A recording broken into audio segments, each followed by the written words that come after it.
Welcome to a Wonder Junkie podcast. I'm your host, Ryan Anderson. Nobody knows what's going on. Nobody knows. Nobody has the faintest idea. The best guesses are lies. You may be sure of it. Well, thank you for doing this. Yeah, indeed. Yeah. We've become friends over the last couple of years, and I met you at the Four Corners gathering. I think it's sort of funny because I didn't know what being true to you was when I met you. I just was trying to see Robert Forte, who's become a friend of mine. He was actually the first guest on this podcast. And I was going to see him speak at your event, and he didn't show up because he had a funeral. And I got to meet all of your people that you've brought together and all these amazing people, and I got to hear about being true to you. Ended up going through your cohort, through the coaching program, and it was awesome. I just went through to learn and to see more about what you've created.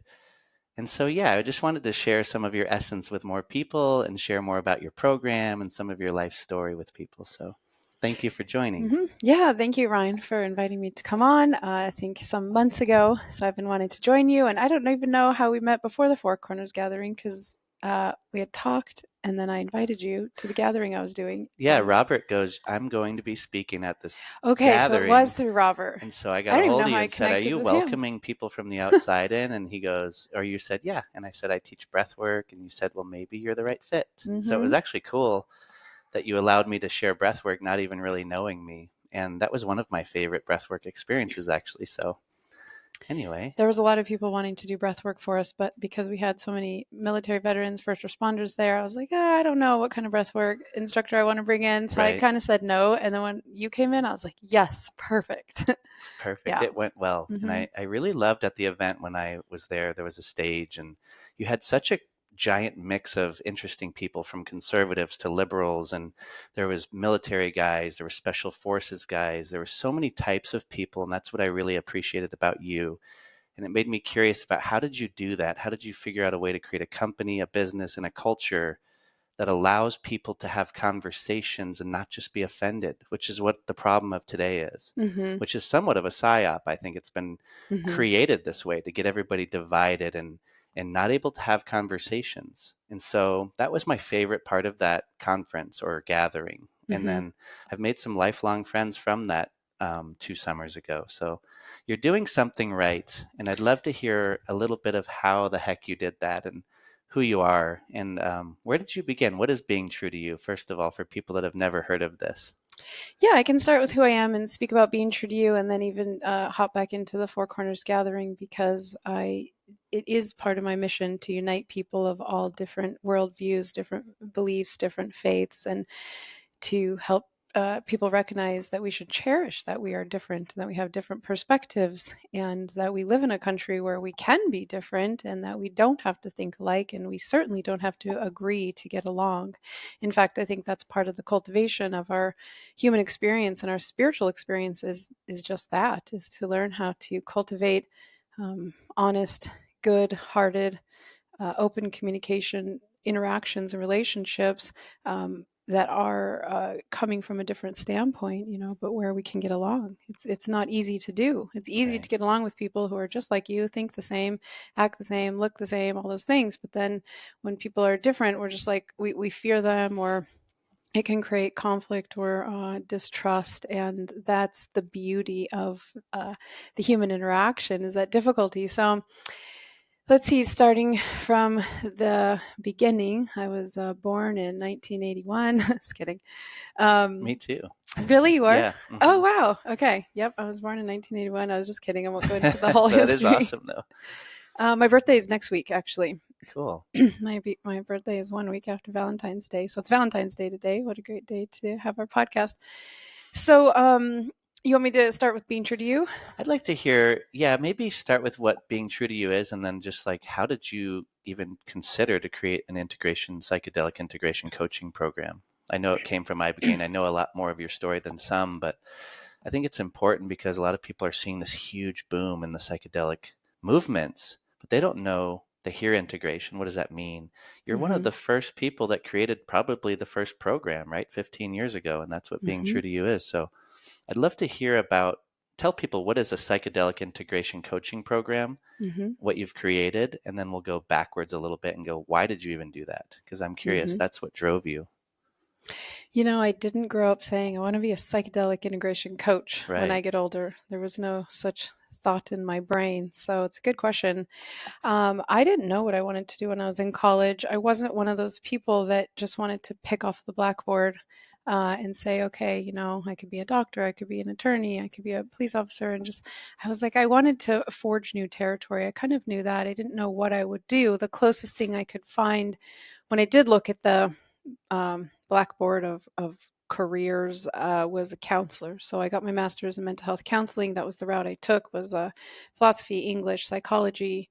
I was fascinated. I was fascinated about the human experience. I always wanted to know why are we here? Like I was always Mm. had a very existential mind since I was a child. I used to think about like, what is existence? Mm. What would happen if we didn't have existence? Like, what is the origin of our existence? I always had these conversations with myself. I wanted to know what the truth was. And I wanted a career that mattered. I wanted a career that was significant. I wanted to make an impact. And so I thought, well, the closest thing I could see in the options for a college degree was counseling. So I became a mental health counselor. And in the counseling environment, I was not thriving. I went to school for 11 years. At this point, I'm at probably $250,000 in student loan debt, which is a lot of money. And I got into the office and I was working, granted, with severely mentally ill patients, but I wasn't seeing any degree of progress. And I remember one day I went to my supervisor and I said, I don't know what to do. Like, I don't know how to be a counselor. I'm not sure. I'm totally confused about this. I feel like we're just doing paperwork, diagnosing people, Mm. and then they're not really showing a desire to change. And she just looked at me like, oh, sweetie. She was just like, they don't change. She Mm. said, you go in, you talk to them, you do your best, and you get your paycheck and go home. I was really heartbroken at that moment because I thought, oh, I just want to make an impact. I want to do something great. And Mm. I saw all the people I was working with getting heavily medicated. And when they were in my office, they didn't even have the orientation of change or improvement or growth. I had one lady look at me one time very sincerely. She was having a lot of anxiety around the reality TV she was watching, and she's just like, I can't stop thinking about the the people in the show and what's going to happen to them. Mm. And I can't sleep at night. I just can't stop watching. And so my natural inclination was like, okay, let's get you off TV, right? Let's get you off TV and live in your life. Mm-hmm. And she just looked at me and was like, no, like, that's not why I'm here. I want anxiety medication so it doesn't bother me so I can keep watching. Mm. And she just almost looked at me like dumbfounded that I would even think that that would be an option. And I Yeah. just kind of like this light bulb went off, and I have lots of stories like that, very similar, Mm. where I thought, this can't be the this can't be all there is to mental health counseling. So anyway, it was a distressful moment for me. I was like, what am I going to do? I don't want to do this. I have all these loans, and when you go down that path, it's hard. So Yeah. nonetheless, I started soul searching. I was working with a company that did nonprofit work, and they kept saying, what's your passion? What's your passion? And I'm like, to be a counselor. And they're like, no, what's your passion? And I'm like, Mm. to be a counselor. And they're like, what's your passion? And I was like getting annoyed because I'm like, I just want to help people. And then eventually one day I realized I could start a coaching business. I could start a coaching business. I had no idea how to run a business, but I thought, okay, I can start a business, learn how to help people outside of the medical system. And that's Mm. what I wanted to do. I Yeah. wanted to find the sovereign space of human services where I could build a career. I could build my training, utilize my training in terms of how to help people. And right after I started the coaching business, I started Being True to You. Mm-hmm. And it was initially going to be helping teens find themselves earlier than in life than I did. Mm. And I quickly found that teens have a hard time doing that work early on, and it didn't really take. But very quickly, I met the ibogaine community, and that's how it all started. Mm. I met the ibogaine community. Ibogaine is a derivative of iboga. Tabernath is a plant that comes from West Africa or Gabon in West Africa.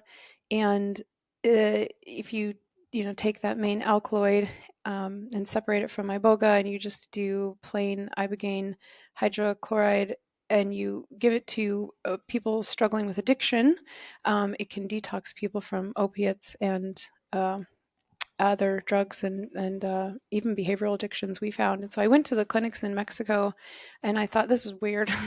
I was like, okay, I want to help people, but I did not know what I was stepping into. And I went down, and what I saw was miraculous. I saw people going through these visionary quests that were about 12 hours or more, pretty arduous journey, whereby people were seeing their life right in front of them and seeing where they got off track and seeing where they've been sabotaging themselves and maybe even the core wounds under that. And everything was coming to light for them. So they were having this major psychospiritual experience. And at the same time, they're having this like biophysiological cleansing and reset. And they're coming out the other side. And people have burned every bridge and sort of a lot of them suicidal. And like, this is my last, chance to get well. We're just all of a sudden like, I want to live.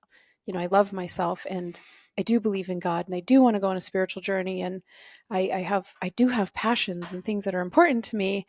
And I thought, wow, this is incredible. And so anyway, then I started providing coaching and aftercare for the Ibogaine clients.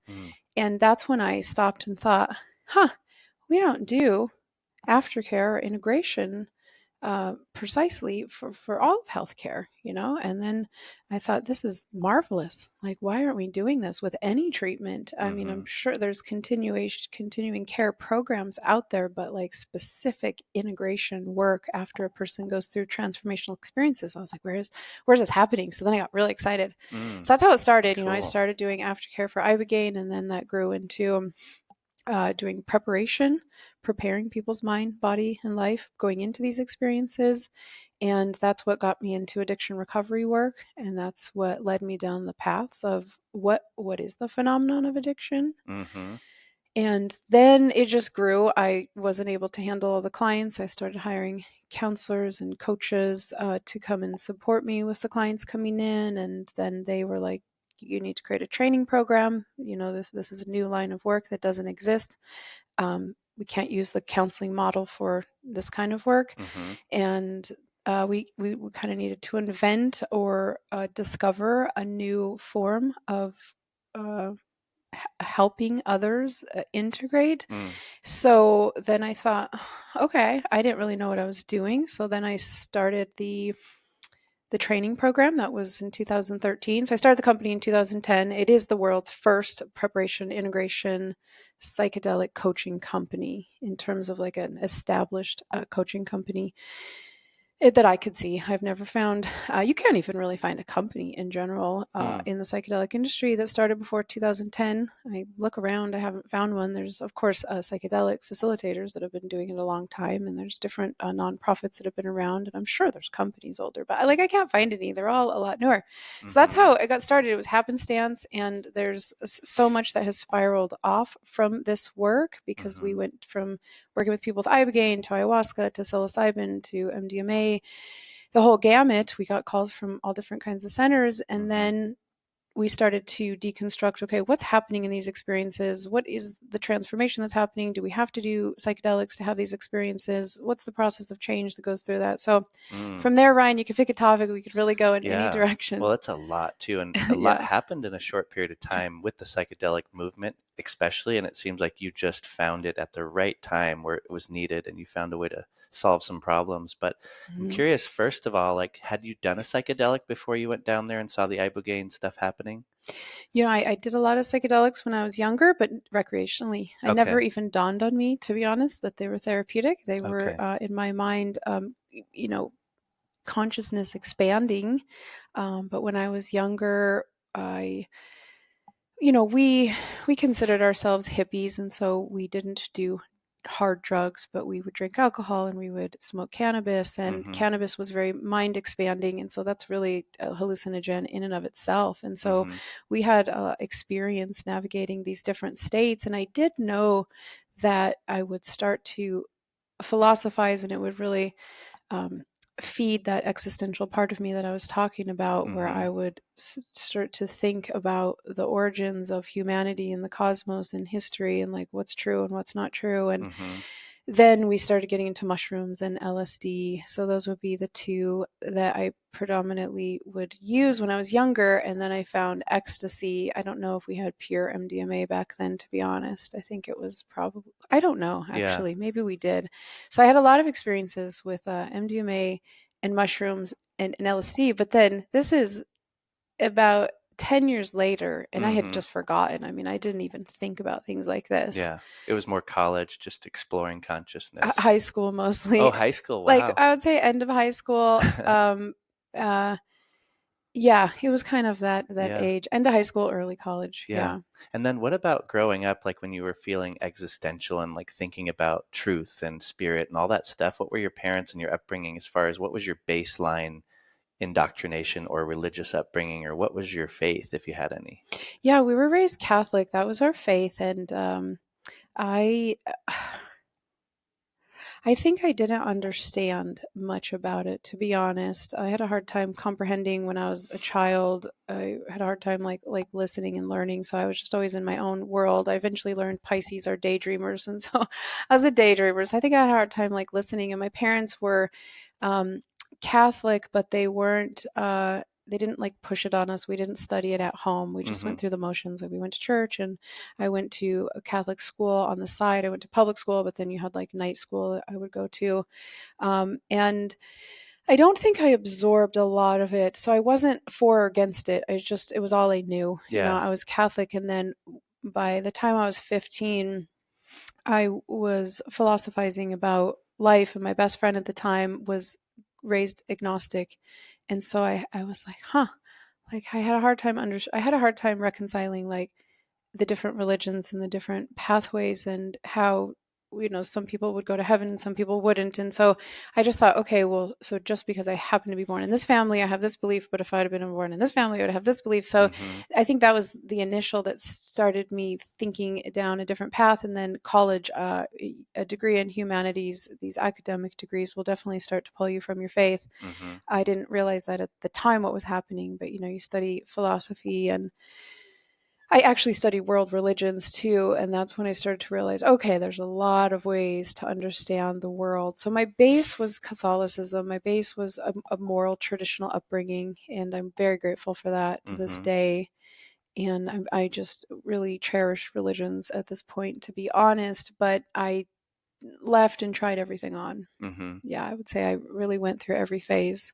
Interesting. Yeah. I'm curious because I went through your program and I loved the nature of addiction piece the most for me. Some Hmm. people say it was the most uncomfortable part, maybe because they've had addiction or it's family or whatnot. But I've had family members, friends, loved ones that have suffered from addiction. I've always been fascinated with the nature of suffering, especially being a first responder 20 years. Hmm. And so I've been reading and consuming and trying to figure out how to understand it. And your nature of addiction portion of that training, I haven't even told you this yet, but it's been transmitted so many times Mm. telepathically. I'm like, oh, I'll just send her a voice memo Mm. someday. But anyway, so now I'm saying it would be nice to have that in a little pamphlet or something for everyone, where it's like in hotel rooms and anywhere, just people in general. I even told my mother last time I saw her, I'm like, God, I'm just going to give you that piece from that program training for Kelsey, for my sister, for my niece, for people to understand what addiction is. How did you create that? Where did that come from? Where did you pull from to create your whole coach training and like especially that particular piece? Because it was freaking good.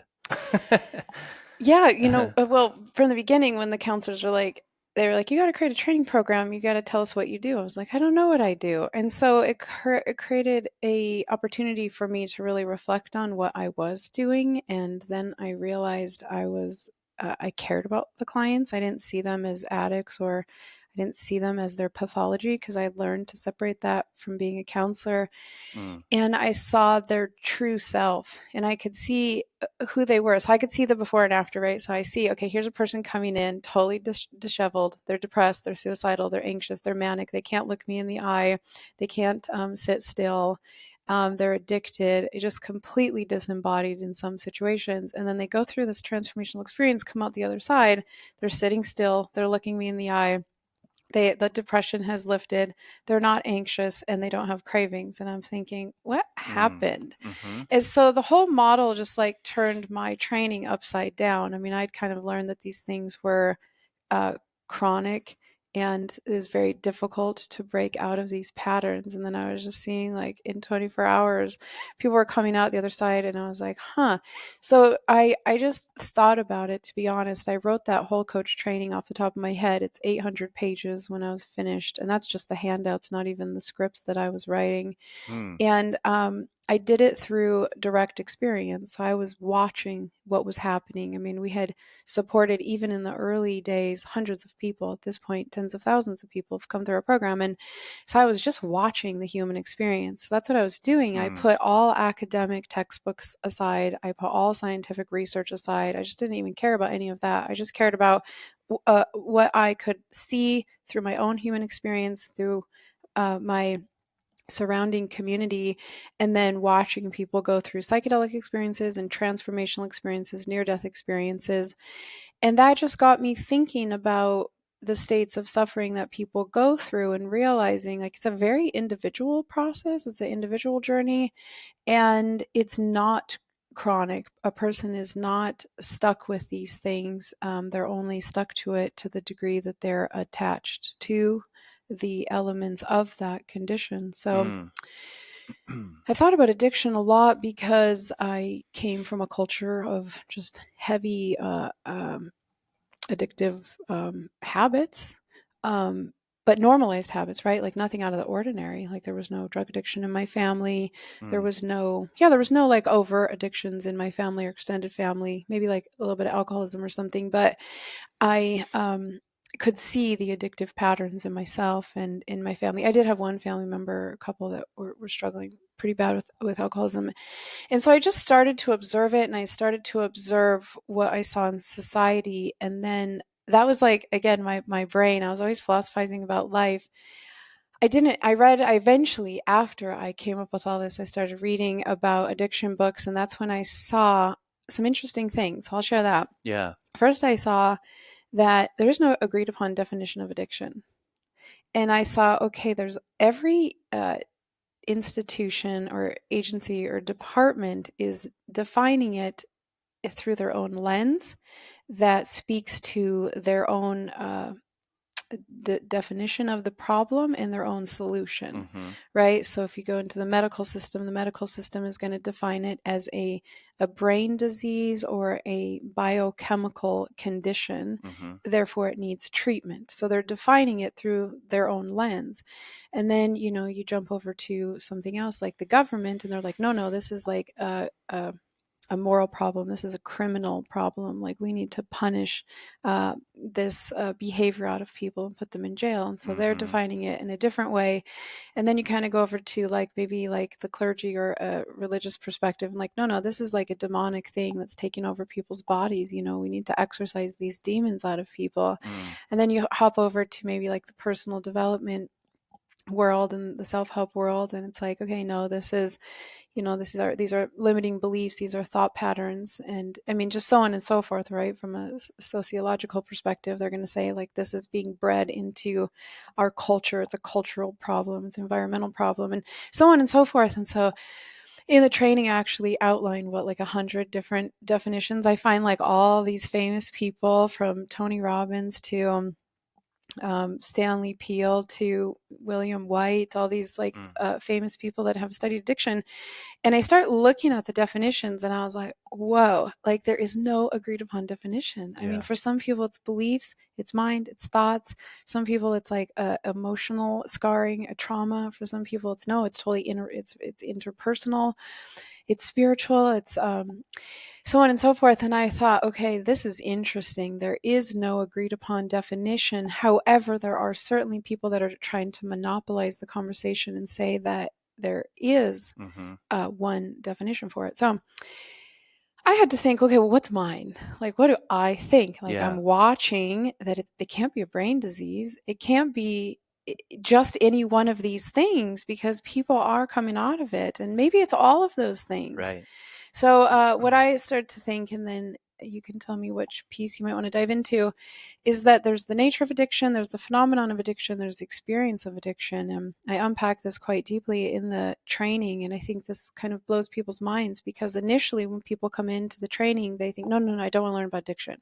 I only want to learn about psychedelic integration, not that piece. And I thought, well, that's interesting right there. Like, why is everyone so adverse to learning about addiction? And that's when I really saw, like, we have this whole shadow over our society, not just over us as individuals, that is ignoring the phenomenon of addiction, that is co-opting our consciousness, our behavior, our culture, and it's just leading to like moral degradation across the world, certainly across our nation. And so I think it blows people's minds, because they come in the training and they start seeing, okay, this isn't something that belongs only to the drug addict on the street, or the porn addict that can't leave their house, or like even the children that can't get off video games. Like, this is something that affects all people on every level, and it's invisible. It's like the phenomenon of addiction is invisible. It's hidden so well in the fabric of our society that we can't even identify these extreme attachments that we cannot let go of, despite negative consequences. And that would be your traditional definition of addiction, looking at it from the surface.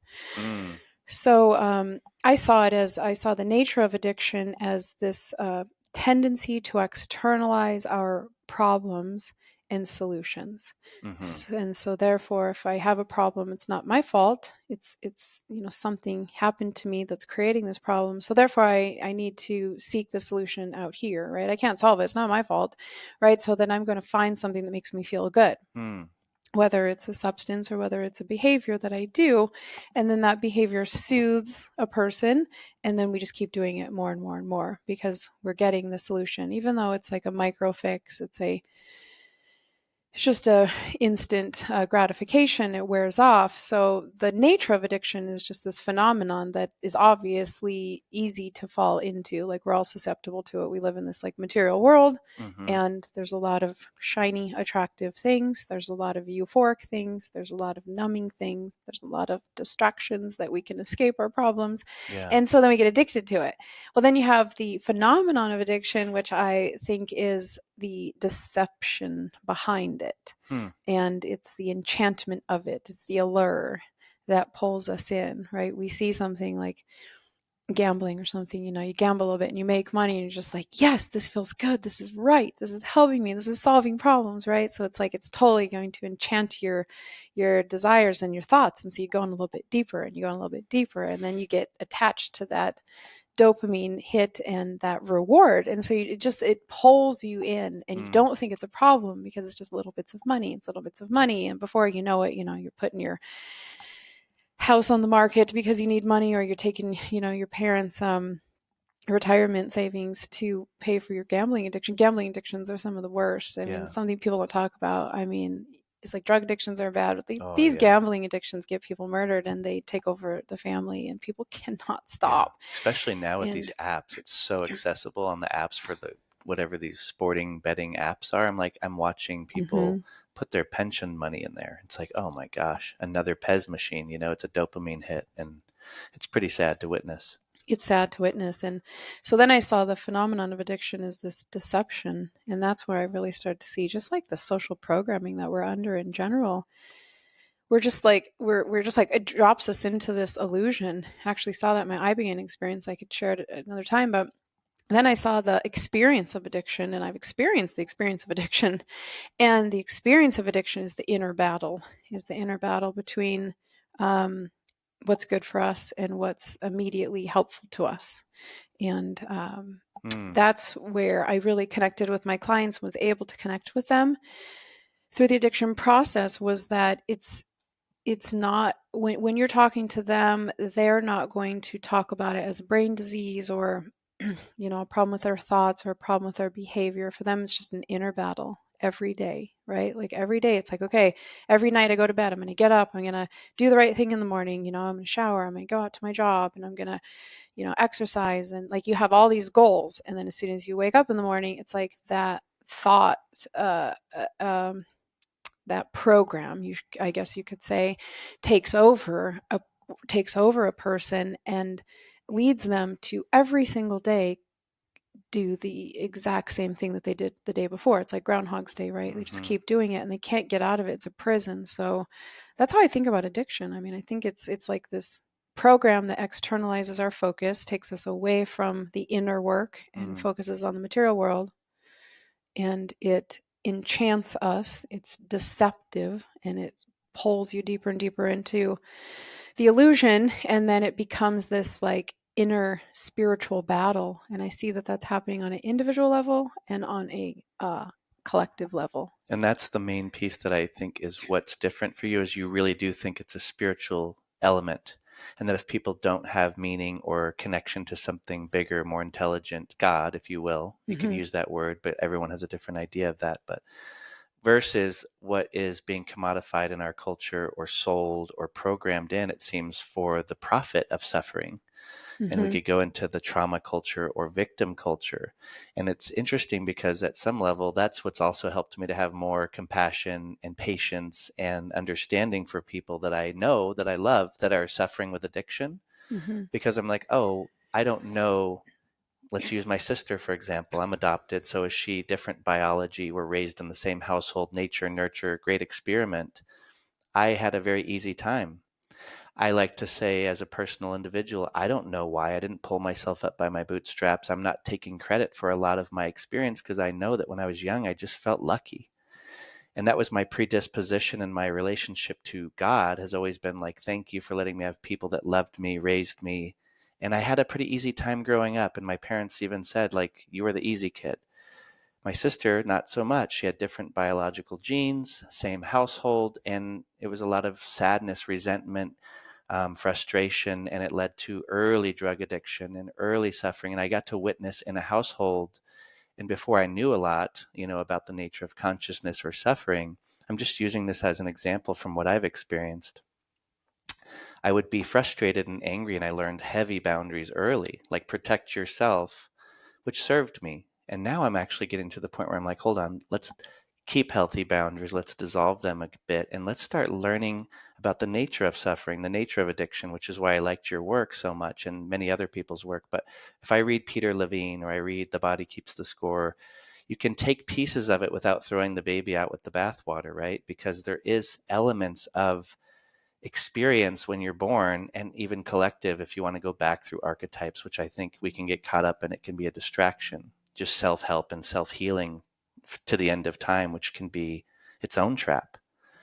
But I also can recognize, like, my sister has a different consciousness. She came through the birth canal differently. She had a different mother that was addicted to whatever drug, heroin, I think. There were so many variables shaping her existential brain and nervous system so early, which compounds and snowballs and turns into, like, maybe her bio and physiological psychospiritual makeup wasn't quite fit for the environment she was in. Like with my parents, maybe her expressing whatever it was that wanted to be expressed. So I just think of all these markers and variables and how complex it is, which makes me more humble enough to go, I don't know why I am having a decent nervous system. Like, I do. I know that I lay in bed at night and I'm like, fine. And I'm grateful for that. And I'm not like, oh, poor me. I'm feeling good. Other people are suffering, but they're suffering in that, and I've always sort of battled with that. And I would love to see people feel better. That's like my mission on this planet, to some degree, is like, how do we get everyone's head above water instead of going to the next workshop, the next psychedelic event, the next Tony Robbins retreat, all these things, and you're trying to just one up each other and show how enlightened you are. Meanwhile, there's people just suffering. And most of it is addiction. And then the culture incentivizes addiction, which is sad, right? And I'd love to get into more of, like, why do you think that there is a trauma culture and a victim culture, and where do you think it's coming from, without throwing the whole thing away? Does that make sense? Yeah. It's a lot to say, but it's also just so complex. It is complex, and it gets you thinking about, well, first of all, what do we come in with when we're born, right? There's a lot of studies of twins and adopted kids where you kind of look at, okay, same environment, but very different blueprint. So are we all exactly the same when we're born, or do we have predisposition And so it does get kind of deep because I think it gets into past lives. I mean, for me, I believe in past lives. I believe in eternal life. And Hmm. we've had so many lives before this. And so when we come in, we have different lessons we have to learn, and we have different suffering that we have to work through. And that process, it can happen. The cultivation process can happen in a lot of ways. But there is like a different blueprint. So, yeah, I guess there's a lot I could say to that. Which sorry, what was the question again? Where No, should it we was take just that? sort of like you're saying it's a spiritual battle and that each person somewhat needs to take responsibility at the core is what I'm hearing, right? Mm-hmm. And I can agree to so many Mm-hmm. levels Oh, because the trauma part. and Yeah. the trauma and it's like, Mm-hmm. well, trauma's so complex. It's hard for me to go to my sister. It's what I used to do is say, I wish she would just take responsibility or find God in some way, but she's going to have to find her spiritual path or whatnot. But it's a very hard thing, and that's why I've always been so interested in the psychedelic experience too, because I've had my own transformational experiences where I'm like, oh my gosh, it's an immediate understanding that this whole thing is so intelligent and it's humbling. And so it shows you that you better be respectful, mindful, walk timidly in a way, not in fear, but just you don't know much, Mm-hmm. and for me at least, that's how I've approached it is like, whew, wow, there's so much happening that our limited ego mind is constrained to our conditioning, which is very tiny. And Mm-hmm. so it is an ego dissolver, which leaves room for that, I think, spiritual experience, which is why I don't understand a lot of the medical model, which is all based on trauma. It's like, well, that's a piece Mm-hmm. because you can get over your trauma real quick once you realize there's a lot more going on besides you as an individual. Mm-hmm. It's so much bigger. So I just thought the nature of addiction piece was fantastic. I loved it. And I learned how many different approaches there are. And there is no definition for it, as you said. But Yeah, so yeah, there's a few, I mean, there's a lot of points there I could speak to. I mean, yeah, I think that you have, different states of suffering. Like I think our karma and our trauma manifest in different ways. So I kind of see it as both sides of the coin. I think that we are emphasizing the trauma in our culture right now because we are seeing the trauma uh, adds up. It's like a debt in the body, and the way that it affects our nervous system just continues to manifest into more problems. And so if we have unresolved trauma that happens to us from past lives, from our birthing experience, from childhood, anywhere in our life, and it's unresolved, then that can manifest into anxiety, that can manifest into symptoms of depression, and then we're using addiction to numb that. And so there's all kind of hmm, manifestations that can come from trauma. And I think it was just such a relief for people to understand the trauma that they had in their body, because we don't understand where these conditions come from. We have so much suffering, and we go to the doctors and they're just like taking an assessment of our symptoms. They're not asking about the origins or where it came from. So they're just like, okay, what's wrong here? What's wrong there? What's wrong here? Okay, let me give you some medications and fix this. And so we mm, had done that for some time. We go home, we're like, okay, is the medication working? Is this helping? And it was just such a surface a way to deal with the problem. And then I think that there's a lot of experts that came on that wanted to unpack trauma and understand how these things have left a mark and a wound within us that has affected our ability to feel good on a mental and emotional level, which mm, affects our ability to have healthy interpersonal connections. And so I think like the trauma movement has been a huge relief for people, because now it's like, okay, it's not I think it is our responsibility to heal it, but it does provide a little bit of comfort, I guess, to understand that, maybe some of these things that happen to me are the reason that I'm acting out now, yeah. and are the reason I'm having a difficult time, getting along with my partner or my family now. And then it provides some insight into what we can do to change it. And then we start to learn about how to relax the nervous system. So I think the Mm, trauma movement has been good in that it is helping people to take a deeper look into the surface level conditions that they're experiencing now and start to trace back the origins. Mm-hmm. But if we go to an extreme, then that can be counterproductive. So we start to unpack trauma and we understand it. And it's like, oh, thank goodness, now I understand. That's why, I've been acting this way, and it starts to excuse this stuff for us. But if we go too deeply into it, then we can fall into a victim mode. Yeah. And so what I've seen in my work, honestly, the first 5 years or more of being true to you, there wasn't a lot of talk about trauma, to be honest. And I don't know why. And then eventually I would bring on more coaches and more instructors, and it just kind of seemed like the trauma movement really blew up. And so I thought, okay, this is nice. Like, we're really learning how to relax our nervous system and how to open up our body on a cellular level and heal this stuff, and also how to recognize in real time when we're moving into fight, flight, or freeze mode, so we can start to work through it. But then I started to realize, or notice rather, that there was a trend of being a victim. And then I thought, okay, how could everybody be victimized? Who's on the other side of that, right? There's got to be another side. Like, if everybody's been traumatized, who caused the trauma? Well, we did. And so I was like, there's another side to this we're not looking at. And that's where I started to look at karma and trauma. They even have like kind of like similar word letters in the word, I feel like.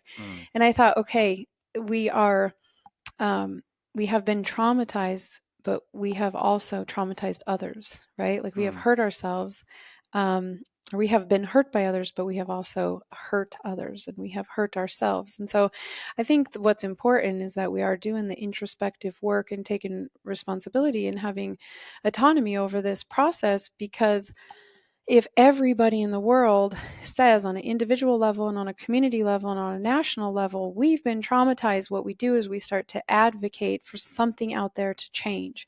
And that's where I think we miss the mark. And that would be the opposite of what we do at Being True to You. At Being True to You, it's all about the individual process. Like, I need to go within myself and I need to identify what's affecting me.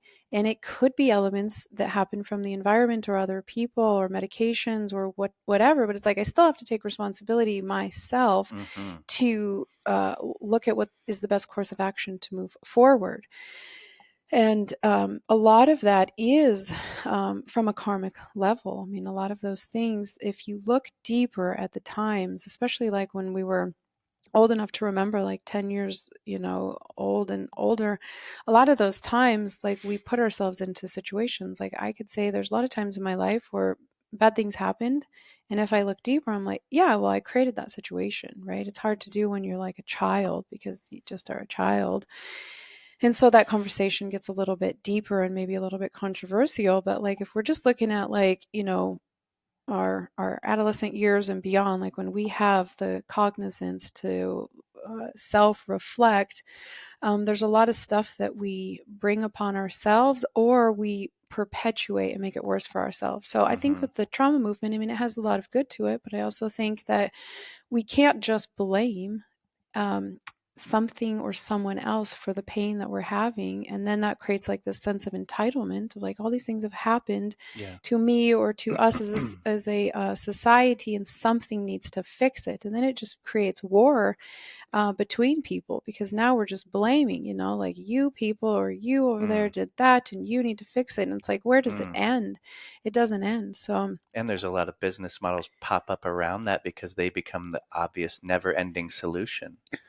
If you're finding that someone has a problem, trauma, and if everyone's traumatized, you can come up with an endless number of things to make money if it's incentivized to say that everybody's victimized. So there is a commodification incentivization structure that's driving this new movement, which is anything. It's not saying it's all bad. I do believe that, thank God, we've found some new ways of looking at the nervous system and the somatic stuff, because it works.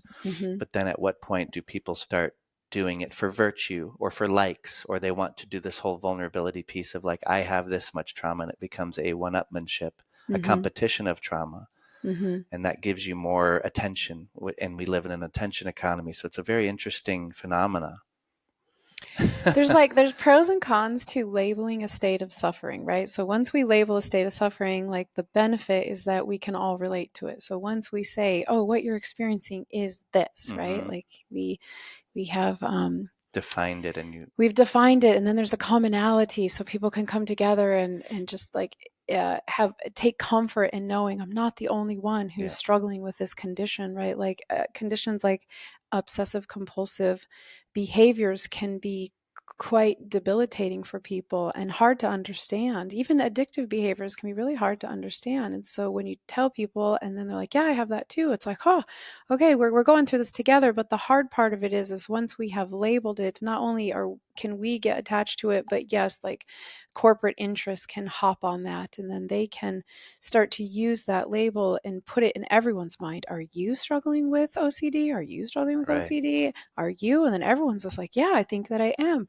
Well, we have a solution for that. And then here comes the medication, and here comes, Mm-hmm. something that the public is being sold, but we're not looking at what's underneath it. We're not looking at it then from an individual problem of, okay, what do I need to do Yeah. to solve this situation? So there was a time within being true to you where I just started to call it like your condition. Like maybe we don't even need to put a label on it, like, because it's so unique, the suffering that people go through. I mean, there is no form of suffering that's exactly the same. I mean, everyone's depression is a little bit different. Everybody's anxiety is a little bit different, and everybody's obsessive compulsive patterns or addictive patterns and so on and so forth. It's like it's all a little bit different. And so then I start to think, why don't we just like think about it as like we all have conditions, we all have ailments, we all have aspects of ourselves that are uncomfortable, that put us in pain, that we Mm-hmm. might even say we're suffering over, and look at and then unpack it. We want to deconstruct those for ourselves, because if we have outside corporations that are creating these marketing campaigns and coming onto commercials and billboards, and then they're passing it down through the professionals, right? So you go to the doctor, you go to your counselor or another professional, and they're saying, do you have this? Are you struggling with this? And then it starts to put it in people's mind of like, yeah, that's what I have, that's what I'm going through. And Mm. so then we're not looking within anymore. We're not stopping to say, what is my unique situation, and how did this arise? When did it arise? What was associated with it when it comes up? What am I doing that is making the situation worse or better, right? So the Mm-hmm. introspection is so important, and that's what we're doing in coaching. Is we're helping people say, okay, just put all that aside, all the labels, all the diagnosis, everything that you've heard about, all Yeah. these situations. Just take your own person, your own things that you're dealing with, and let's unpack it one by one. Because what I see when I look at anything chronic, we'll look at anxiety, depression, addiction being three of the big ones, statistically. And when I look at that, it's a conglomeration of a lot of things. You can't just the diagnosis is a blanket term for a lot of stuff that's going on. And so it's like at this point, you have like a burden that I think of as like a mountain. It just grows, it takes over your life, right? And then you're just like saturated in it. And you can't solve it like that. You actually have to do it one step at a time and incrementally. So you have Mm. to pull it apart. And once you pull it apart, and an individual can look at it and say, okay, here's a little bit of grief, that's been adding to it. Here's like insecurity. Here's that, failed attempt that I had at my dream that I never fixed. Here's that broken heart, and here's my bad eating habits that are creating like a chemical imbalance. And you start pulling it apart, all of a sudden it's like, I know exactly what's going on, right? Like Mm. I don't need a doctor. And I think when we have this diagnostic structure and we go and we have a professional tell us what's going on, they're only speaking in generalities. They don't know our own world, so they can't go within and say, here's Mm. what's happening. But when I deconstruct myself, or when an individual deconstructs themselves, they're going to see exactly what happened. You can just Right. put a timeline out. And we see this too in psychedelic therapies. That's why they're so valuable. A Right. person goes inside, there's no bias. There's no professional in there telling you or interpreting what's going on. Actually, now they are doing, psychedelic assisted therapy, and they are kind of like, doing some work there, which can have pros and cons too. But like when you go in these experiences, and you can be inside breathwork experiences, meditative experiences, any kind of transformational experience, dream work, or a psychedelic state, and you just sit with yourself and you do that introspection, we can pull apart the elements that are leading to the bigger heaping amounts of suffering that we're experiencing, and then Mm-hmm. we tackle it one step at a time. So that's why I like the coaching approach, because it's like, it's not a medical approach. We're not looking at the pathology. My favorite saying through all of this work, through being true to you, I actually have a channel that I named this, is Welcome to the Human Experience. Mm-hmm. Because as I talked to everybody over the years, and everyone came in and like told their story so dramatically, like they're the only person struggling with these things, or like it's not supposed to happen, right? Like these things are happening. Why are they happening to me? And I just started to think, welcome to the human experience. Like this is the human experience. Like Yeah. to be traumatized is life. Like to me, like Yeah. it's life. It's part of the journey. It's part of the journey. And I mean, imagine what life would be like if it was perfect. Right. I think maybe It would be that's miserable. that's not what we're here. Like Yeah. clearly, like the school of earth and coming into the human dimension and coming to this place is a place for hardship. It's a place for tests and trials. It's a place to experience suffering, and Mm. that's where the growth comes.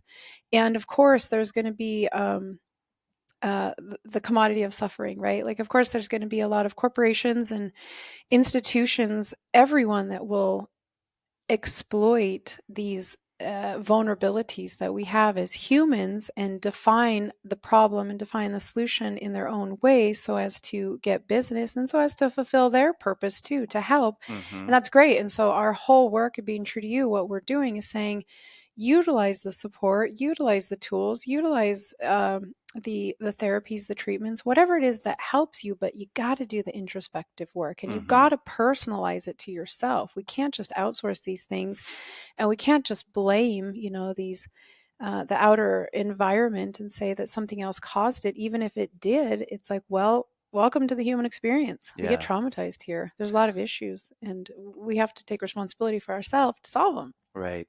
It's segueing from my mind into, yes, you need to do that. All of that was really packaged nicely, and I love how you articulate it. But then it makes me think of Robert Forte, someone who introduced me to you in a way, because he goes, I'm going to be speaking at Deanne's conference, which he couldn't do. And I wish he was there because he has a lot Mm-hmm. to say. And Mm-hmm. I've interviewed him, I've read his work, and I don't agree with everything, of course, as we shouldn't. But one of the parts I've gathered from him with this psychedelic movement and sort of self help movement, healing movement, you could call it so many things, that could be considered not negative, but as potential weapons of distraction.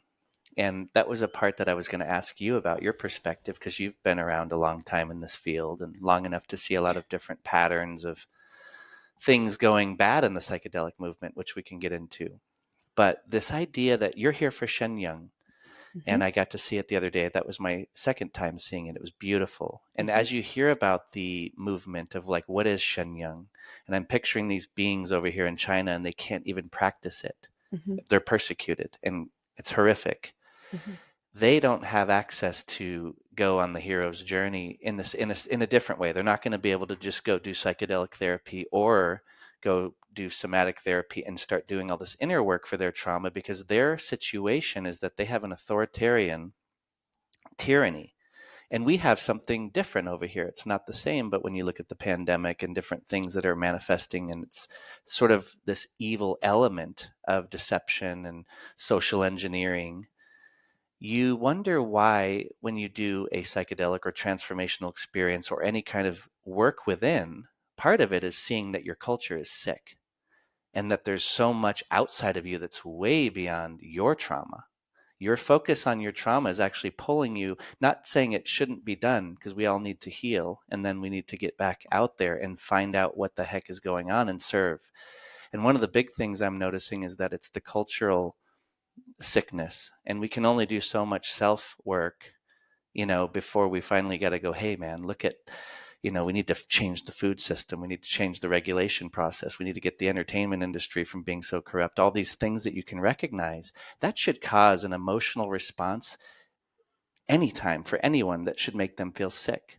And if we Mm-hmm. start getting everyone to think they should feel good, it can become soma, which is what Huxley described in Brave New World, is like, we're going to have a culture of people that will just vape pen and TikTok and endless distraction gambling, which is being created, socially engineered. And I know you know a lot about this stuff because we've gone down some rabbit holes together many times. You're very intelligent and open and interested, and your friends and your loved ones are very open and interested. So you have a lot of perspective around this. And I'm just curious what you think about the self-help part of it versus like, oh my gosh, it's actually a real problem. People should feel a little bit stimulated. So don't get too stuck in the weeds with the the trauma healing, all that, when it actually could be its own created element to get everybody somewhat hijacked and becoming self-obsessed, if that makes sense. Well, thank you so much for balancing the perspective, because like there is an outer material world that we're living in, and when it puts us into delusion and we're just falling deeper and deeper into illusion, it can make it harder for us to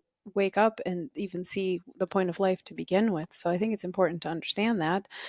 I was thinking about that, with the war on drugs. I was just thinking, when people look at the war on drugs, they're just so mad at the law enforcement and the people who have pushed back on the drugs and how they're treating the people. But I'm always like, but who's like the silent architects and puppet masters behind the scenes? Like, why aren't we talking about that? I mean, we can talk about and criticize the approach to resolving a situation, but we got to look at like the origins of like where these come from. So from what I see, the human dimension has has spiritual warfare, and warfare manifests itself in a lot of different ways. It's a war on consciousness, it's a war on behavior, and it's a war on our spiritual journey. And if we don't understand that, then we just sort of become the ignorant masses, and we just go with the flow and we don't see what's going on. And that's when we're all sick and we're all suffering. We're like, we don't know what happened. So although I still believe that it's our duty to wake up and see the truth, we do have to see that there are layers and layers and layers of factions and organized efforts to put people into a particular state of awareness and being, to get us to act in a certain way that fuels the economy that the people who designed it want us to fuel, right? So you could just take like corporations, for instance. I mean, corporations want us to buy and consume. So you can put out messages that show, do you have an ailment? Do you have a problem? Just like I was saying before, like, are you hurting in this regard? And then we have a solution, right? So it's going to create this relationship where we're constantly buying and consuming things, and then we're feeding our money to something that's growing stronger and stronger and stronger, which is then going to come back and control us more. So I do see that there are a lot of global gangs, I guess you could say. You have traditional organized crime, which would be like the mafia and the mobs, right? And then you have the drug cartels, narco trafficking, which would be like Sinaloa cartel and Jalisco New Generation cartels and Los Zatos cartels from Mexico. And then you have the PCC from Brazil, and you have organized efforts from Colombia, the Medellin and Cali cartels from Colombia. And so you have like these organized crime units. And then you could even look to modern day. Now we have corporate and crime syndicates and global crime syndicates. And now we have cybercrime and digital crime syndicates, human trafficking, black market, forced organ harvesting. Actually gets into what Shen Yung is exposing and what Elaine was talking about in her podcast. And so you have all these different factions, and then you say, okay, well, where does that start? Like we could just take fentanyl, for instance. That's something I like to look into. You have the fentanyl movement, and people say like, okay, what is fentanyl? Why is it designed to kill? Why isn't it designed to get customers? Like, it seems a little bit different than the opiate epidemic and the pain pill epidemic, where we were getting everyone addicted, and then we pulled back when the pain pill mills got shut in the 90s, in the late 90s, turn of the century. Then like all of a sudden heroin came on the scenes, right? And like everyone got addicted to heroin, and it's just like, okay, was this a setup? Like, this just seems like really orchestrated, and it was getting everyone addicted to opiates. And then you have like fentanyl that's come on scene, and fentanyl is killing people. It doesn't seem to be getting customers. So we're like, okay, where did it come from? We see, well, the precursors are being made in China from what we can see, maybe other places, I don't know. And then that's being sent over to those organized crime units that I was talking about, right? You have like the cartels in Mexico and down in Brazil and in Cuba and in Colombia. you Canada, and then in Europe, and then fentanyl is easily produced. Fentanyl is a little bit different because if you look at um, heroin, it comes from poppy. You have to grow poppy, and if you want cocaine, you have to grow coca. So you have to actually grow these plants. It takes time to manufacture them. Well, now you have fentanyl that you don't have to grow. It's just a mix of chemicals that you're putting together that you can ship. You can just easily ship these precursors, and then they can put it together in a lab. There actually isn't a recipe for fentanyl, by the way. It's different every time. There isn't like one set recipe. It's just a mix of chemicals. That's why sometimes it can be more deadly than others. I'm sure in the hospital they have it a little bit more regulated, but the street version, we just call fentanyl, is really just a mix of different chemicals. It's different. The recipe's different. And so you bring that in, and then you think about, okay, where's that coming from? Where does that start? Like who is organizing this? Who are the social architects, as you say, the engineers behind all of this?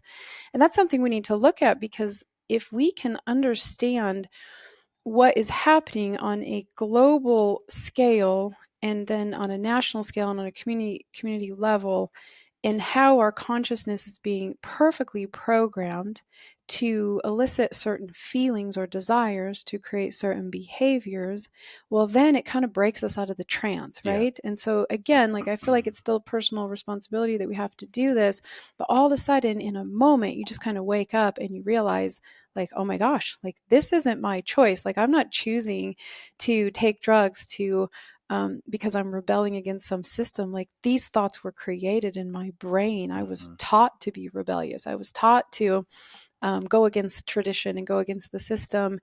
And my even my suffering in general, was maybe created. I mean, this just gets so deep, this conversation, because you could start to look at the chemicals in food that could make you sick. You could start to look at the movies that come out of Hollywood that create a certain desire or certain level of emotional sickness. You could look at social media, and it creates a certain impression of imperfection and how we need to be. And so you could look at any of these aspects of society, whether it's medical, whether it's government, whether it's media and entertainment, whether it's the universities and the academic institutions, and the spiritual movement. And you start to see that there are messages coming through these institutions, these organizations, that plant something in our brain that creates a level of consciousness.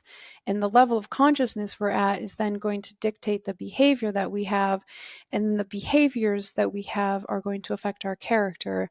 And then the character that we're exhibiting is going to affect our vibration, right? And so it's all connected. And so, yeah, I like to talk about what's going on a bigger level, because I think when we can expose these things, we can snap out of it. We can just overnight snap out of it. We can just say, oh my gosh, these things I've been eating, these things I've been smoking, these things I've been watching, these things I've been engaging in, all of this is actually feeding my depression. And so I can just simply stop it. And so that's what I think about. I love that. Like the drug war, like people are so mad about, how the authorities have treated drug addicts, and it's problematic. I mean, there's so much to share on that, but I'm like, but who's behind that, and what's behind that, and what's behind that? And you could just snap out of it. I had a woman one time, a client, she was an alcoholic, and she looked into the science of alcoholism and what it was happening in the body, and she looked at how these corporations have alcohol, positioned at every level of society, everywhere you go, and how normalized it is. And just by education alone, she was able to snap out of her addiction. It didn't take any treatment whatsoever. Just by like waking up to what is going on in the alcohol movement, she was just like, whoa. So yeah, I think that it's a very deep conversation. I do know a little bit about it, about these like organized social architects that are exploiting the nature of suffering, the phenomenon of addiction, for their own personal profits. And the goal is not to solve the problem. The goal is to keep people stuck in that plane of suffering, and just to help mitigate the surface symptoms, so that we're not actually raising to the next vibration.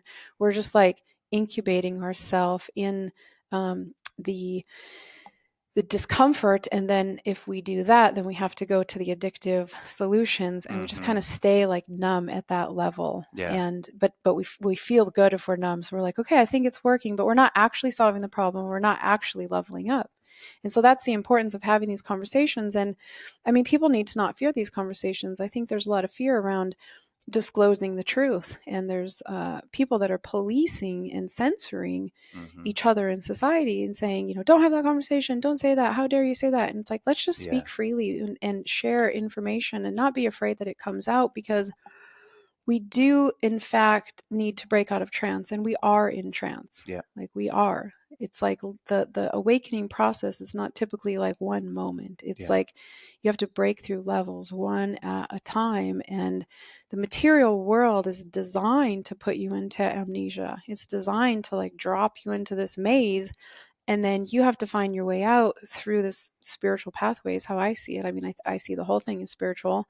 It manifests itself mentally, emotionally, and physically and relationally, of course, but it's like the whole thing is spiritual. If you believe that we're souls and we're temporarily having a human experience, well, then we have to find our way back out of this like delusionary realm. And we do that by getting on like a narrow spiritual path and working on ourselves. But at the same time, we have to be able to see the frame in the realm in which we exist to even understand what we're stuck by. Yeah. And that's beautiful. I think you went over so much there to get into, and we got to save that maybe for a part two, but because it can go and go and go, and there's so much packed into that. But the overarching element of you've seen, I'm sure you've even, I think you told me you've had people come and try to buy your coaching program, right? And then they can own it or own you or take it in a direction that maybe you don't want it. And I think there's like investors in the people that we maybe don't trust, big pharma, that have created all this addiction with the opioid crisis, the Sackler family, all these people, they're total criminals. And now they're investing heavily into the psychedelic movement. And you look at that and you go, that doesn't mean psychedelics are bad or that there's not good, because I've seen transformation, so have you. And that's why I want to protect it and keep it from getting hijacked and keep people from being hijacked. And when you look at the dark history of MK Ultra, or you look at the dark history of the CIA and where things went wrong to socially manipulate its own citizens, and they did, and they learned a lot. It's not like those programs go away. They're here now more than ever, more sophisticated, and they have all the knowledge of Google and all the algorithms about human psychology. And now you put people in these deep hypnotic states, and you wonder what can be done, because that's where people are most suggestible, most in hypnosis, most asleep is when you put them into these super powerful potentiators, which is what cannabis and plant medicines and ketamine, they're incredible potentiators, right, for healing non-specifically. And that's what Don Howard, my dear friend who lived with me, he told me, it's not what's in the cup in the jungle. It's not what's in the medicine. It's that you're in this state, and it's the environment, right, as we know, and it's what's going in. And so you have either a healer, a curandero, or you have a sorcerer, somebody who's using witchcraft, if you want to go to those foundational ways of using it. And now when you're trying to scale a psychedelic movement and you have a lot of money involved, it's going to get really messy, as we've seen. And we're not even to the peak of messiness yet. And so there's really kind people that are ignorant to what psychedelics are, and they call me, or I just see it all the time. Hey, man, I'm suffering with blah, blah, blah. I want to try something. I'm at my wit's end. I want to feel good. I want to try ayahuasca. I want to try ketamine. What do you think? And it's like, pump the brakes. Let's have a conversation. Let's talk about like maybe start with breath work. That's why I share breath work, is because it's so careful, and you can like get into those states, but you can do it at your own level. And man, I try to create a container that's like basically all we talk about is being grateful for the fact that you're alive, awake, and aware, and trust yourself. That's it. And maybe don't do anything. Maybe lay there and just focus on the breath and get calm. But I'm almost feeling completely unqualified to ever consider giving anyone psychedelics now, because I'm like, wait a minute, this is so big at shaping consciousness. And now it's being, I think, deployed in a certain way where it's all based on healing and trauma. And if you go back through history, it's really about rites of passage, connecting with something more beautiful, big, divine, mysterious, powerful. It's getting you waking up. It's waking you up. And it makes you question authority. It makes you want to get back to seeking truth, curiosity, awe, wonder. This is all being stripped away from the psychedelic experience, and now it's clinical. And not saying it's all bad, but I'm so considering that this whole thing might be an op. What do you think Well, about I that? And I'm think not, and that we can, it's you and I can disagree, of course, but help me yeah, to and I feel better definitely about it. think we should do like a part two if people are interested. So like whoever's Mhm. listening, let us know if you want us to unpack it. But Yeah. it's very interesting that, RFK has just been confirmed yesterday. Hmm. And one of the things he said before he was confirmed, well, I don't know, this was like a few months back, he just said, I'm interested in legalizing psychedelics. And don't, not an exact quote, but he said, I'm interested in legalizing psychedelics in a way that the corporations will not be interested in. So I'm curious how he Hmm. plans to do that. I've been thinking about this a lot, and to use the profits to build healing centers, like recovery centers for addiction on farmland, where people can work with animals and people can grow gardens and people can develop skills. And I was Hmm. just like, Cool. aha, like Yeah. I've been talking about this for 15 years. Soon as I started to see what the addiction problem 15 years ago, and people were coming into Ibogaine, and I was like, oh my gosh, there's a solution. Hmm. The biggest problem in the United States is addiction. I mean, more people have died of opiate addiction and fentanyl addiction than anybody else. Hmm. And all states of suffering are going to tie back somehow into Yep. this like phenomenon of addiction, because we're not solving the problem. We're getting deeper and deeper into that debt Yeah. of suffering.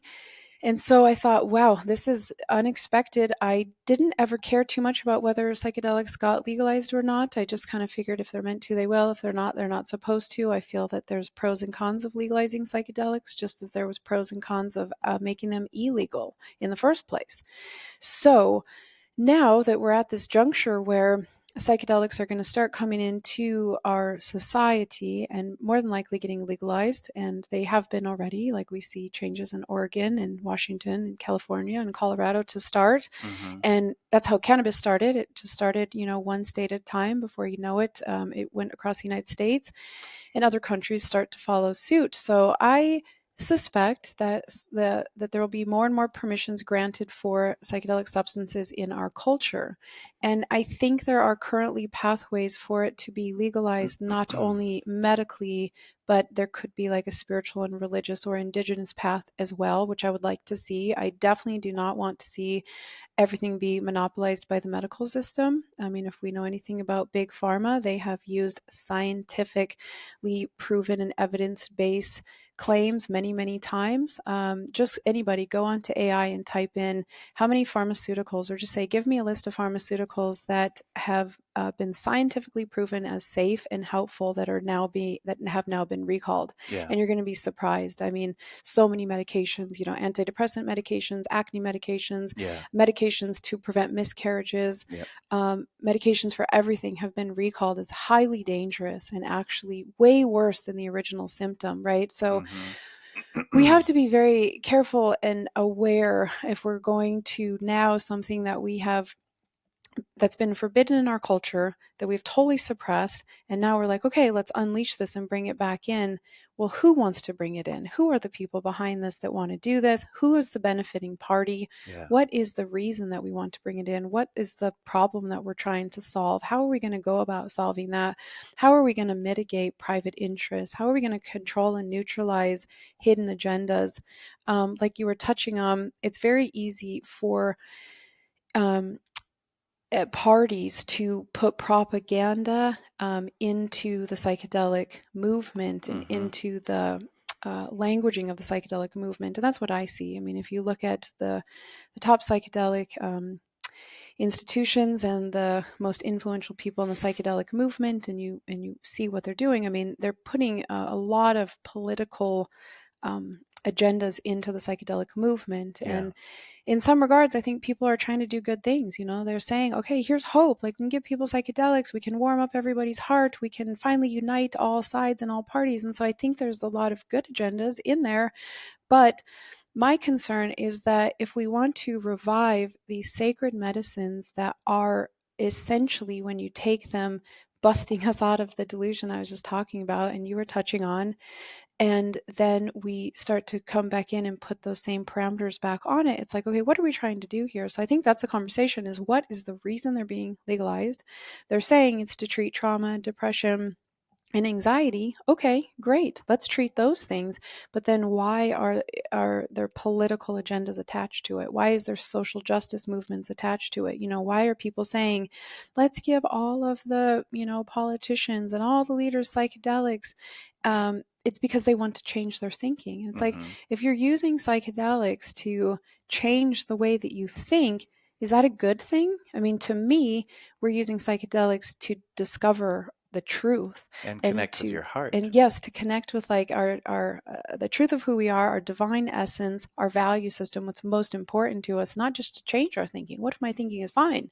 What if my belief system is fine? Like, what if I'm on track? So it's not just about changing it, Mm-hmm. it's about authenticating it.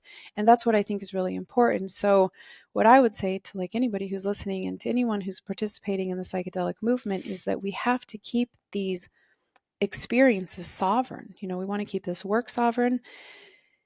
It's so beautiful that you can go into a psychedelic experience and have your own experience. And you can have your own existential conversation about, what do I believe? What's important to me? What is my spiritual pathway? What are the activities and practices that make up my spiritual pathway? What is my life purpose? What am I here to fulfill? How do I fulfill that? That is an individual conversation. And so when we start to paint a picture or a narrative over this experience, and I see that happening, Mm-hmm. to me, we are doing the exact same thing we're trying to get away from. Like, Yep. I hear people say, things like, I want to, save the Christians and pull the Christians from their faith. I want to get them away from this old way of thinking. And I'm Yeah. like, but wasn't that like the problem in the first place, is that people felt that religion was pushed on them and they wanted to like separate from their religion and they wanted to be able to think for themselves and they didn't want to be indoctrinated. They didn't want something to overtake their thinking. So I think it's a very slippery slope that anybody could easily fall into. I mean, how many of us like have a family member or someone, we're like, I want to give them psychedelics because I want to wake them up. Well, what are we waking them up to? It's like, Yeah. we got to think about that. Like, who decides what waking up is? Who Right. decides what the truth is? Mm-hmm. Like, we need to decide that for ourselves. We need to Yeah. decide that from our own faith, like our own spiritual discipline. So, what I like about being true to you and what we're attempting to do, and going back to the beginning of the conversation, the Four Corners Gathering, why I started having these summer gatherings is like, I had this dream where we live in America, and what's really great about the United States is this, like, the freedoms to be ourselves, to think for ourselves, and to freedom of religion. And I thought, how can we protect that in the psychedelic movement, to where we are not trying to create like a cookie cutter version of a philosophy for life and a worldview.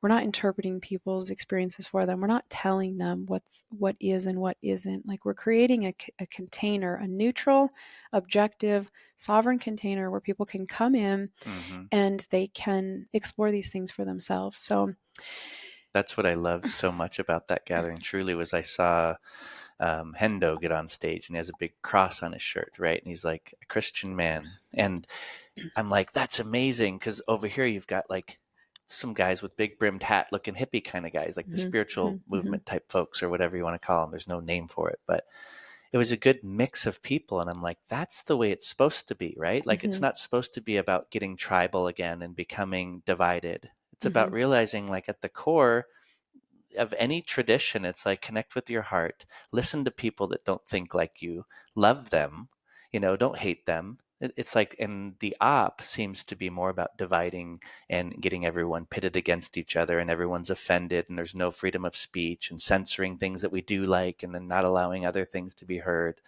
We need freedom.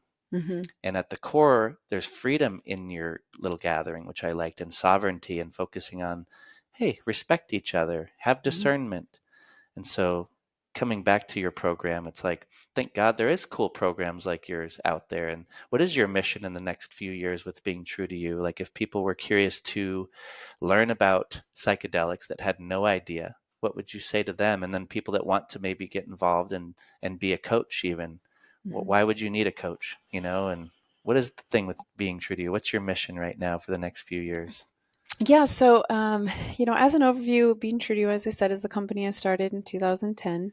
It is a transformational recovery and psychedelic integration coaching program. We have three parts to our company. We do coaching for people who are going through these experiences. So we support the individual. We support psychedelic clinics and retreat programs and like addiction recovery programs, and we provide before and after care for people for programs so that you're not just treating individuals, like we're actually working with them on the front end, the back end. We're creating a continuum of care for them, but we're also making sure that people understand like what the transformational work is. We have to get out of this thinking that like something else can fix us or save us. We have to stop outsourcing. And so when people come in to do ketamine treatment or a psychedelic treatment, or they're using a TMS device, whatever it is, what we are doing is we are supporting people through the incremental changes that they would need to make if they were going to see changes. So we bookend centers initially. And then the biggest part of our program, what we're most known for, is our coach training program, where we train and certify people in transformational recovery work and in psychedelic integration work from a coaching perspective. So what that means is that you can support people through all states of suffering and the human experience, but you're doing it from a non-medical perspective. You're not using psychotherapy, you're not diagnosing people, you're not medicating people, and you're not using any kind of like diagnostic structure. There's no treatment, right? You're not using the medical terminologies, and you're not using that framework to help people. You're using a human to human approach, right? Just based on our own experiences and based on coaching techniques that we have found very efficient. So right now, I would say my mission is has grown a lot. Part of it is to help America use states of suffering and addiction as a launching pad for the personal work. So instead of looking at it and saying, okay, we need to eradicate suffering and addiction and we need to just feel good, it's like, no, because then we're gonna take the shortcut. That's when we're gonna take the shortcut, and we're gonna like keep going back for a magic pill to fix us. We're saying, okay, let's lean into the suffering of the human experience. Let's use this to transform ourselves. So we do want to reverse American epidemics. I mean, that's one of the biggest things on my mind right now. As I'm looking at addiction epidemics, depression, anxiety, suicide. And so on and so forth. And so I would like to create a pathway that people can start to work their way out of these heavy states of suffering. But then it goes beyond that. I really want to help people find the path of their true self. It's not just about working on your trauma. It's not just about working on your suffering all the time. It's actually, okay, let's get to a place where I'm stable and I feel like I'm a whole being, so I can actually discover what was I made for? What am I here for? Mm-hmm. So part of it is reversing American epidemics and helping people find the path of their true self. And what we do is we welcome all people, all belief systems, all worldviews, all faiths, and we really protect that for people. We are not trying to make everybody think alike. We're really trying to protect and cherish the differences that people have and create an environment and a community where all people get along. And anybody that knows the Being True to You community or the Four Corners Gathering community knows that we have figured it out. We have done it. We have people on the left and the right and the academics and the religious and people from older generations to newer generations, and we have figured out how to get along, and it's because of the heart nature. That's what's connecting people. And so I want to create a model that shows America, and of course other countries, we have people from other countries involved, that it's possible to do that. We do not need to go to war with each other because we think differently. Actually, we need to create unity through our differences and through our heart nature, and cultivating through our those 10 spots. And I need coaches to do it. I mean, if you look at it, we're looking at millions and millions and millions of people that are suffering. And they're not just suffering, they're taking their lives. They're dying early. Yeah. And they're dying tragic deaths. And in fact, now we have programs like in Canada where there's literally a website called Dying with Dignity. And then it's like, and then literally they have a tagline now that's like, minors should qualify for this program as well. And so they're doing assisted suicide. And so instead of like helping people work through these things, they're like, why don't you just throw in the towel right now? Don't be an Wow. inconvenience to the world. Like, Yeah. we will help you die with dignity. And so I'm just like, oh my gosh, can it be any more evil right now with what's going on? And so I want to show people that, you're not stuck with the suffering that you have, that we can help each other get out of this. We don't have to have big degrees and big licensure to learn how to help each other. We know how to help each other, and we can do that. And we can do it through a fair exchange of money. Coaching is that fair exchange where you can train and you can build a practice and you can build a livelihood and you can put all of your time into a practice helping people. And in exchange, they're paying money to receive that help, so they don't feel like they're a burden to you because they're actually paying you money. So it's such a healthy system that we've created to help people. And giving people careers. I mean, there's so many people, whether they're retired and they're looking for work from home, or they're stay-at-home mom or dad, or there's somebody that's like in college or just out of college and they think, I want to help people, but I don't want to do it through the system. So that's the one thing, is like reversing epidemics and building a coaching team that is like so well established and so profound that we can show America the future of how we're going to be in the future. We're not going to be arguing over all these things. We're not going to be judging each other for our beliefs and the different things that we see. We're actually going to be working together on a much higher level. So we really want to raise that vibration of helping professionals. And then the other part of it is to support the psychedelic movement, just because the unique position I'm in. I think because I'm not invested in psychedelics. We don't give psychedelics. We don't tell people to do psychedelics. We're not advocate for psychedelics. So we're just like a really neutral party that's been adjacent to the psychedelic movement for the last 15 years. And we've worked with every kind of psychedelic operation, from like the indigenous to the clinical. And so we've seen a lot. We've seen the dark side. We've seen the good side.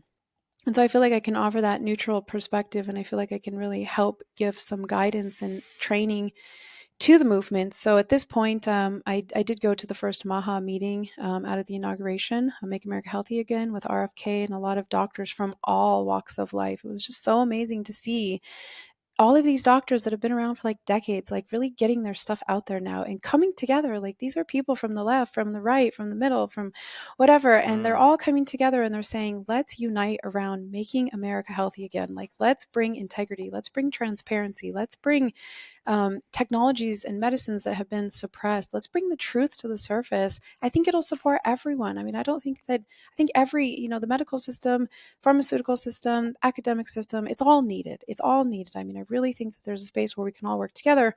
And so what I am offering to do with the new with RFK coming in and the new MAHA movement is to offer support in writing decrees and ethics and a curriculum on how to support or how to educate the public, how to integrate psychedelics into the mental health system or into society in a benevolent way, in a way that is not going to compromise the movement, in a very neutral, sovereign way that will be most effective in supporting all people, and then offering my services to train the professionals, facilitators, sitters, coaches. I mean, we already do that in this work so that we can do it in a very graceful and good way that's not going to divide the people. So there's a lot there, but essentially it's like helping to reverse these epidemics that are just like wiping out our culture, destroying our culture. Like, I really think that we have to get a grip on this. We can't even begin to discover like our purpose for being here when we're just like saturated in all these problems, and they're being orchestrated from a high level, co-opting people's consciousness and convincing people it's not their fault and that they can't do anything about it. So then they're, turning their need for support, back over to government agencies. So, and then helping the larger movement. And I just want to like raise the standards of mental health, addiction treatment, psychiatric care. I mean, I think that the sovereign body of human services is coaching. It's a sovereign body, and it has a place. It offers checks and balances too to the medical system, because, if you're in the medical system, people are like, it has to be in the medical system. If you've got states of suffering, it has to be by a doctor, Yeah. But it's like the indigenous, they've been helping each other forever. The spiritual community's been helping people forever. Like, we don't have to give all the rights over to the medical community. Anybody can help anybody through suffering. I love it. And that's what I support, is coaching as the sovereign body of human services, and the integrative wing specifically that isn't proposing a specific treatment or modality. It's saying you can choose whatever you want. We're going to help you integrate those experiences to get the most out of it. I love that. What a cool mission, for sure. And you're doing a good job. I've seen it firsthand, and I've been through your program just to learn and connect with all of the people teaching. Elaine was on yesterday, so it's an amazing body of people. Mm-hmm. And I just love the community you're creating. And I know that there's an influx of coaching businesses popping up, as you've said, and there's people using AI to create, because they see a business idea, or they see, oh, I can make a bunch of money now and hop on the bandwagon. So just, if you are going to look for an integration coaching program, even to be a coach or to find one, just do your research and have discernment, is what I tell people. Have discernment when you're going to do a medicine retreat. It's like, just really do your homework and find people that are doing it with integrity, because it's hard to scale exponentially anything and keep things on the rails, because some people, even though they have good intentions, may not be qualified, or, have the right motives behind them. So it's interesting. Yeah, I mean, just because something is accredited and just because something has the biggest marketing does not make it the best, for Right. sure. Yeah. I think hands down, and I don't know that anyone would really disagree, we have the best psychedelic coach training program out there that's going to truly give people the skills that they need to support. But we're a small business, and I've never taken on investors. We don't have any stakeholders. I solely own the company. We've built it off of every dollar we've ever made, and we have put our heart and soul into it, and you can feel it through the training. Like, it has the heart and soul into it. This is not an AI training. This is not training that was produced overnight. This is not us going out and grabbing all the experts and like putting it together. This is something that we built organically by working with people and just observing the human condition. Is very, very powerful. I mean, we train people of all walks of life, and our PhD students, they will tell us, I've never learned anything like this. This is the best training I've ever been through. And they're like PhDs. We have professors of universities coming through our training. We have special forces. We have first responders such as yourself. We have trained doctors. We've trained lots of facilitators, sitters, everyone, because it's really the core of how you support people, is learning how to hold space for them. It's not just about how do I facilitate journeys or give them medicines or drugs or whatever. It's about how do I hold space for the transformational experience, like the whole arc of the transformation. Mm-hmm. And that's what we're going to teach. And that really is the prerequisite that people need to even step into these other positions. You want to run a business, you want to be a facilitator, you want to be a sitter. Like, before you do any of that, you have to learn how to actually hold space for people's stuff. Yeah. And you learn a lot about yourself through that program, which I really loved. It was like your own journey while going through it. So you really get into your own uncomfortable stuff. And there's a lot of talking to the other people in the class, and there's one-on-one time and group sessions, and it's pretty powerful. So yeah, I do you got to do your own appreciate it. work. You got to do your own work. Yep. So we're probably going longer and longer. So I'd just love to ask you, my favorite question is, if you were going to die today, what would you want to share with the world? I always wonder, like, what podcasters are going to ask as that final question. Well, I listened to the beginning of Elaine's podcast yesterday, and I was like, wow, that's so beautiful. My work is a falling Duffa meditator. If I was going to die today and I could tell one person that, I would tell people about falling Duffa meditation, the persecution against falling Duffa meditation, and just to kind of look into that, like, things that are so good and pure are often what gets persecuted, right? Like, you can look at the most evil things around the world and they won't get persecuted. In fact, they barely get attention. Some of these things, these evil syndicates, like, human trafficking and organ harvesting, like, that doesn't get any attention, right? Like, nobody even talks about it. But then you have like a peaceful meditation movement that is spreading around the world for free and teaching people tenets like truthfulness, compassion, and forbearance. And so it's two things that Elaine and I, like really align on is like, our work with Being True to You and our Falling Dafa meditation practice. And nobody else in our company is practicing, it's just the two of us.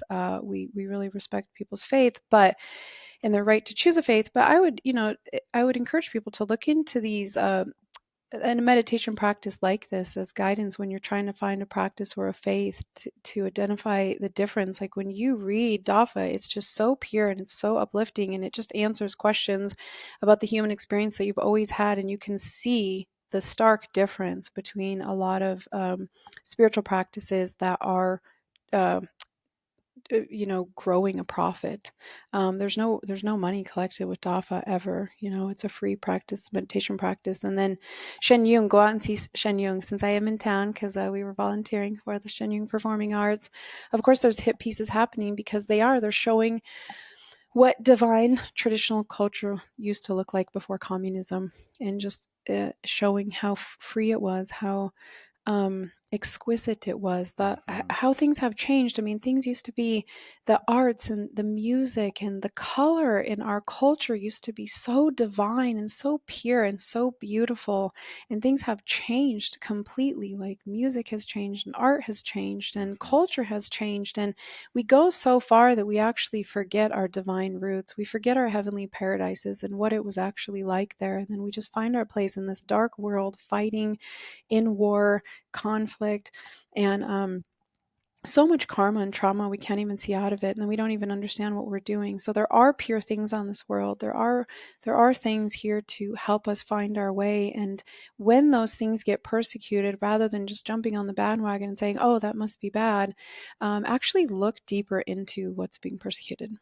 I love that so much. And I loved watching Shen Yung. It's like perfection on a stage. You couldn't even imagine something more beautiful. And it mimics nature at some degree when you go out and you look at the way nature is. We are nature. We are from the same source. And it's amazing to watch people in that way, move in that way. And it's so synchronized. It's one of the coolest things I've ever seen. So I appreciate you very much, Deanne. I'm looking forward to being your friend throughout this life. And you have a powerful message, and what you're doing is amazing. So thank you. Thank you, Ryan. Thank you so Yeah, much for having me. absolutely. Thanks for listening, everyone. Yeah. Thank you for listening to the episode. Be sure to subscribe to the show on Spotify, YouTube, and iTunes, and rate the show. I hope you enjoyed the episode.